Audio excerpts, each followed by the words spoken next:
Halo and welcome back teman-teman netizen atau warganet yang saya hormati semuanya. Di konten kedua hari ini saya ingin membahas tentang Timnas Indonesia U23 yang akan bermain di pertandingan pertama mereka di Piala Asia U23 besok malam lawan tim tuan rumah Qatar mulai pukul 22.30 waktu Indonesia Barat. Tapi sebelum saya memberikan analisa saya, pertama-tama saya ingin berterima kasih kepada teman-teman yang mendukung kemajuan dari channel YouTube Bola Bung Binder karena hingga hari ini jumlah subscribers telah melewati 863.000. Wow, luar biasa dukungan yang teman-teman berikan. Dan saya harapkan dukungan dari teman-teman akan tetap konsisten dan seperti biasa, kalian gak perlu khawatir. Saya akan selalu memberikan analisa secara logis, pakai akal sehat dan tentunya fair. Artinya netral. Dan sekali saya netral, saya akan tetap netral. Maka itu saya ingatkan kembali bahwa Triple B bukan saja singkatan dari Bola Bung Binder, tapi juga artinya Binder bukan bazar. Nah, kembali ke pertandingan besok malam, tentu ini adalah pertandingan yang penting bagi Timnas Indonesia U23. Apalagi lawannya adalah tim tuan rumah. Tapi kan kita tahu bahwa pertandingan pertama itu selalu menyulitkan. Tidak akan mudah bagi para pemain Indonesia untuk bisa langsung istilahnya nyetel atau tune in. Maka itu untuk pertandingan pertama ini para pemain harus betul-betul waspada di lini pertahanan. Karena lawannya adalah tim tuan rumah yang tentu di menit-menit awal akan langsung istilahnya gaspol. Jadi akan lebih baik tentu bagi para pemain untuk bisa bermain dengan level kesabaran yang tinggi. Jangan sampai terburu-buru dalam membangun serangan dan jangan sampai panik ketika ada serangan dari para pemain tim lawan itu masuk ke ruang pertahanan dari Indonesia. Jadi ketika para pemain kita itu bermain dengan tenang, bermain dengan sabar, bisa mengatur irama permainan, disitulah para pemain kita punya peluang untuk nanti bertahan dengan baik dan juga menyusun serangan dengan rapi supaya bisa menciptakan peluang dengan harapan bisa mencetak gol. Kita tahu ada beberapa pemain yang tidak bisa tampil di Piala Asia kali ini, tapi seharusnya kita tidak perlu berkecil hati. Karena materi pemain dari Timnas Indonesia U23 tetaplah materi pemain yang bagus. Apalagi mayoritas dari para pemain yang berada di dalam skuad Garuda U23 ini sebelumnya tampil bagi Timnas Indonesia Senior. Artinya dari segi pengalaman, mereka sudah punya pengalaman yang cukup untuk bisa bertarung di Piala Asia U23 ini. So which means dari segi mental, seharusnya mereka ini sudah punya mental yang kuat. Tinggal bagaimana mereka bermain cerdas. Jadi di sepak bola itu teman-teman, memang diperlukan kerja keras. Tapi selain juga kerja keras, perlu juga bekerja keras secara cerdas. Jadi para pemain itu harus bermain mengandalkan yang selalu saya katakan itu visi. Jangan sampai terburu-buru dalam mengambil keputusan. Maka itu kembali lagi kepada apa yang saya katakan tadi. Bermain dengan sabar. Kalau mainnya istilahnya terburu-buru, cepat passing, tiba-tiba passingnya salah. Pemain Qatar dapat bola, mereka nyerang, wah panik di belakang, muncullah kesalahan. Disitulah akan dimanfaatkan oleh para pemain Qatar. Tapi seharusnya juga para pemain Indonesia tidak perlu takut lawan Qatar. Karena ini bukan tim yang sebetulnya kuat di level U23. Tapi mereka punya keuntungan bermain sebagai tuan rumah. Artinya mereka akan bermain di kandang mereka sendiri. Itu tentu akan memberikan mereka sedikit keuntungan. Tapi juga akan memberikan mereka beban. Karena sebagai tim tuan rumah bermain di pertandingan pertama tentu mereka punya beban untuk meraih kemenangan di hadapan supporter mereka sendiri. Ya pasti akan ada supporter Indonesia juga kan. Buktinya ketika Timnas Indonesia U23 ini mendarat di Doha disambut oleh para supporter dari Timnas Indonesia. Bahkan ketika mereka sampai di hotel. Akan ada juga supporter kita, tapi kan mungkin supporter mereka akan lebih banyak. Jadi pasti dong mereka nggak mau malu, mereka akan coba untuk meraih kemenangan di first match, karena mereka juga paham. Nanti lawan Australia mereka akan sulit menang, lawan Yordania ya masih 50-50, tapi lawan Indonesia mereka sepertinya targetnya ini menang lawan Indonesia.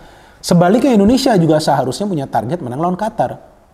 Karena nanti lawan Australia juga berat, lawan Yordania, kalau feeling saya Indonesia masih bisa menang, tapi lawan Qatar ini kalau bisa menang, ya udah enak kita.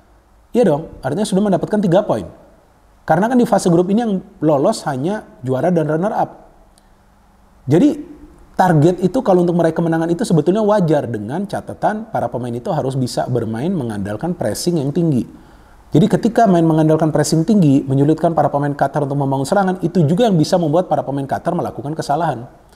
Dan kita kan punya pemain-pemain yang tangguh loh di tengah. Kita punya Arkan Fikri, punya Ivar Jenner, punya Marcelino. Ya ini pemain-pemain yang bisa diandalkan. Belum lagi kita punya pemain seperti Arhan di wingback jika Sintayong pakai formasi 3-4-3. Feeling saya dia akan pakai formasi 3-4-3 lagi. Di kanan kita punya Rio Fam yang bisa bermain. Atau juga mungkin Fajar dimainkan di sana. Ya mungkin Fajar mainnya di depan ya. Tapi Fajar kalau main di wingback juga kuat loh pemain ini. Dalam melakukan overlap dan kemudian dalam bertahan. Nah 3 center back ini yang penting nih. Sayangnya Justin Hubner kan first match ini kan belum bisa main. Nah artinya kemungkinan yang main adalah Rizky Ridho, Ferrari, dan juga Komang Teguh. Kecuali nanti ada perubahan dari Sintayong. Penjaga gawang juga penting Hernando Ari. Dan penjaga gawang ini perlu diproteksi oleh 3 center back ini. Plus oleh dua wingback. Jadi dua wingback ini jangan cuma berpikir untuk menyerang, jangan lupa juga untuk bertahan, bos. Karena Qatar yang saya lihat cara mereka bermain di cuplikan-cuplikannya di YouTube, mereka banyak menyerang dari sayap. Tengah mereka tuh sebetulnya nggak kreatif, tapi tengah kita kreatif karena kita punya Ivar Jenner ya, memang permainannya mirip Toni Kroos ya. Jadi kita punya Ivar Jenner ini kuat juga loh dalam pressing. Lihat saja tuh ketika lawan Vietnam kan dia berani tuh nge-press walaupun dia dilanggar, pemain yang langgar dia gak dikasih kartu ya, aneh juga tuh wasit. Nah ini juga bahaya nih faktor wasit nih. Lawan tim tuan rumah hati-hati loh. Ini istilahnya faktor X lah. Jadi para pemain juga jangan sampai emosional, mainnya sabar aja, tenang aja. Jangan sampai nanti dipancing nih emosinya, karena para pemain kita salah satu kelemahannya juga adalah emosi yang tinggi. Ya memang adrenalin ini pasti tinggi ketika membela timnas Indonesia, pasti tinggi lah ketika membela timnas. Juga bagi para pemain Qatar.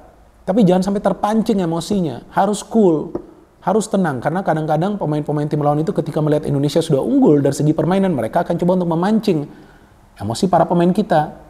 Kan nanti kalau ada yang dapat kartu merah kan sayang, bisa merugikan tim kan. Jadi harus hati-hati lawan tim tuan rumah, harus benar-benar tenang. Walaupun nanti mungkin jika ada keputusan yang kontroversial dari wasit, saya mengatakan jika, ya. Jadi bukan artinya pasti. Jika ada keputusan kontroversial, harus tenang dulu. Karena wasit adalah pengadil di atas lapangan.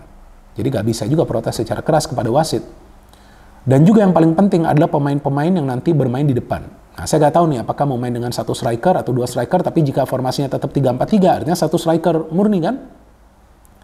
Nah ini antara Struijk, Hoki Caraka atau juga Ramadan. Tapi saya sih inginnya, ini keinginan saya, ya belum tentu juga sih Sintang mengambil keputusan ini ya. Saya inginnya sih Struijk bermain di sayap, kiri, di tengahnya Sananta, di kanannya tuh Fajar. Wah itu pasti eksplosif banget tuh.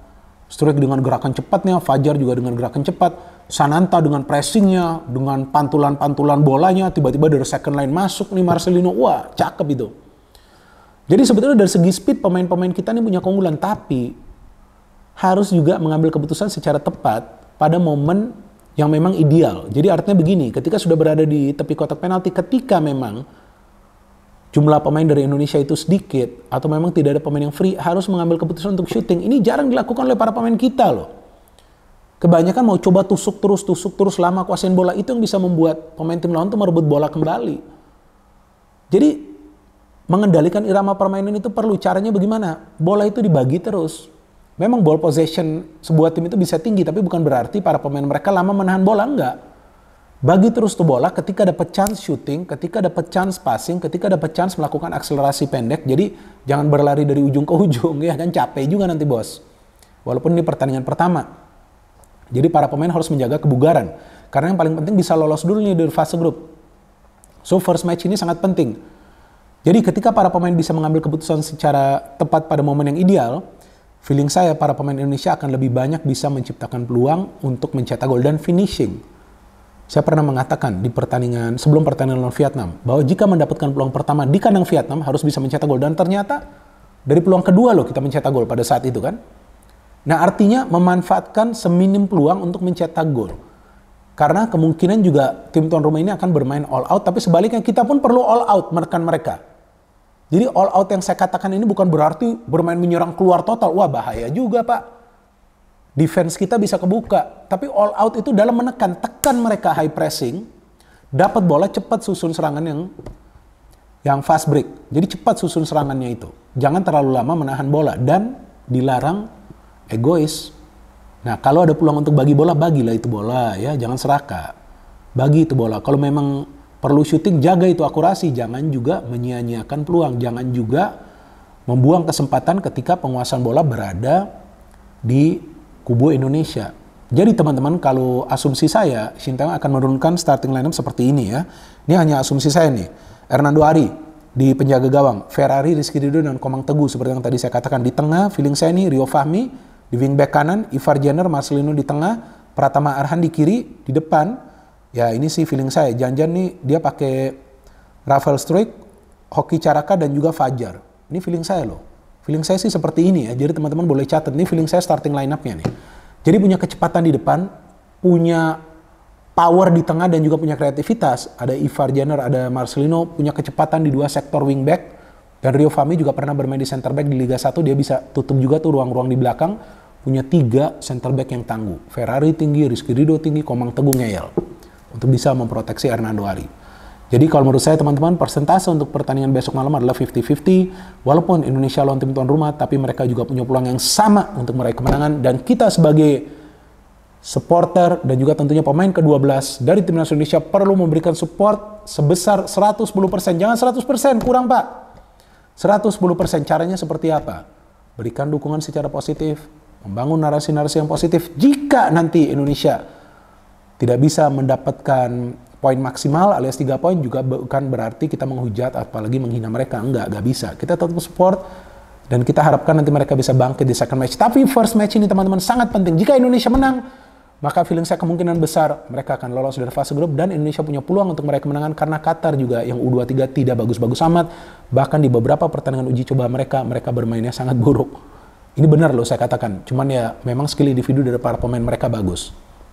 Jadi ketika nanti para pemain Qatar memakai skill individu mereka, itu yang tadi saya katakan gunanya high pressing. Press, rebut bola, bangun serangan yang cepat. Jadi teman-teman kita tunggu saja pertandingan besok malam. Yang saya sudah tidak sabar lagi, karena ini adalah pertandingan pertama bagi Timnas Indonesia di Piala Asia U23. Let's go Indonesia. No hate, no politics, only football. Salam sepak bola.